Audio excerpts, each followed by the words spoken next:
जेनेटी train 14 जून 1911 Italy के शहर रोम की एक ट्रेन कंपनी अपनी ट्रेन की पहली यात्रा के लिए 100 लोगों का चुनाव करती है।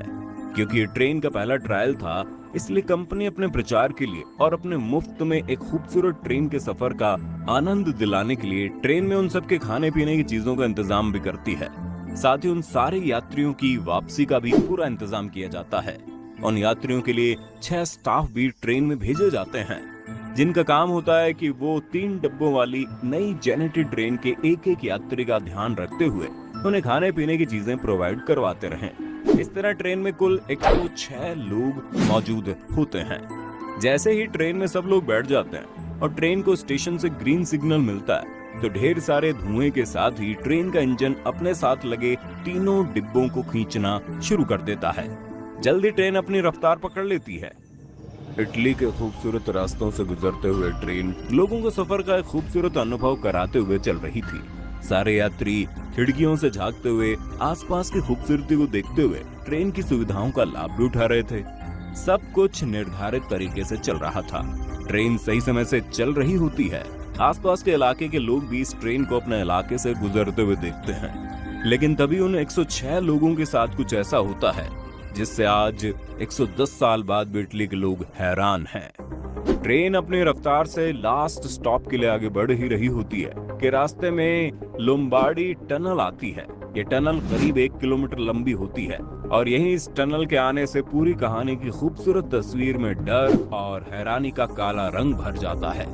वैसे आपको बता दें, ये टनल बहुत वक्त से इस्तेमाल में आ रही थी, इसीलिए इस टनल से होकर गुजरना ट्रेन के लिए कोई अलग बात नहीं थी।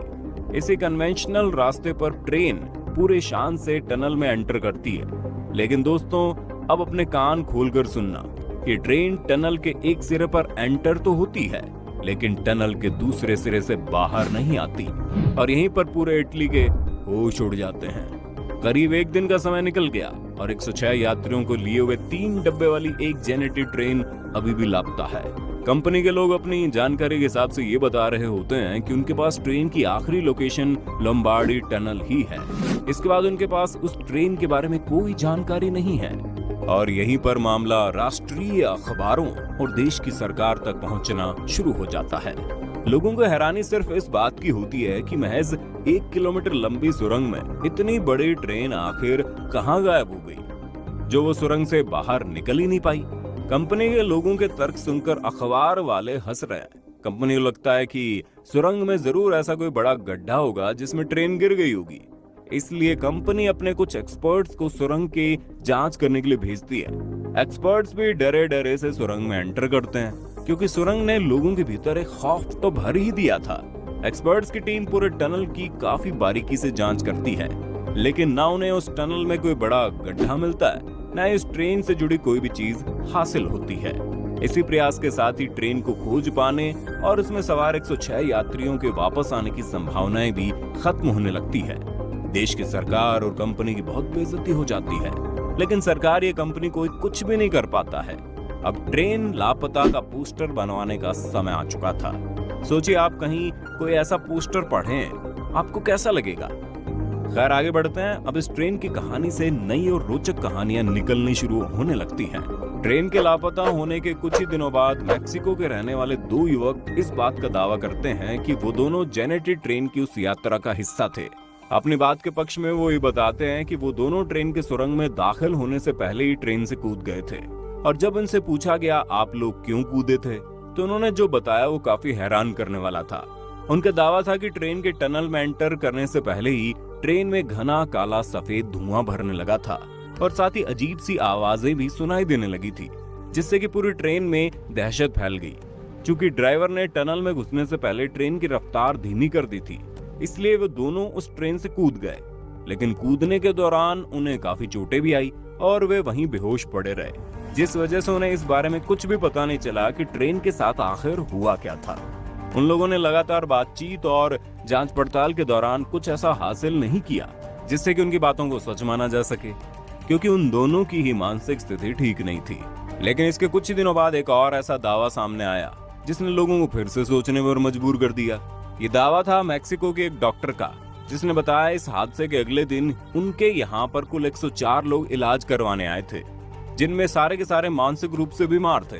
डॉक्टर ने बताया उसने ये जानने की काफी कोशिश की उनके साथ हुआ क्या है, लेकिन ऐसा करने में वो नाकामयाब रही, क्योंकि उन सब की हरकतें इतनी अजीब थी कि उन्हें कुछ समझ ही नहीं आया।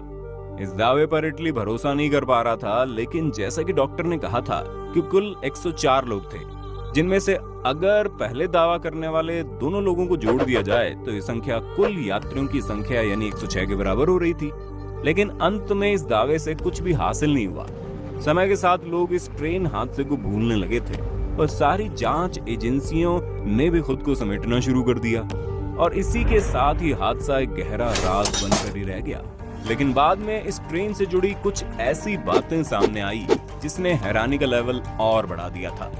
जैसे कि इस ट्रेन को अलग अलग समय पर अलग अलग जगहों पर देखा गया, जिसमें यूक्रेन, रशिया, मैक्सिको और इटली के कुछ शहर शामिल थे। इसको देखने का दावा करने वाले लोग जिस तरह से इसका हुलिया बताते थे वो हूबहू इसी जेनेटी ट्रेन के जैसा ही होता है। इसी के साथ एक और ऐसी बात इस ट्रेन के बारे में सुनने में आती है जो ज्यादा ही हैरान करने वाली है, लेकिन इस बात से इस ट्रेन की गुत्थी कुछ हद तक सुलझती हुई नजर भी आती है। हुआ कुछ यूं कि मैक्सिको में बिल्कुल ऐसी ट्रेन यानी जेनेटी ट्रेन को देखने के बारे में कहा जाता है, और वहां साल 1840 यानी जेनेटी के जन्म से करीब 70 साल पहले ही उसे मैक्सिको में देख लिया गया था।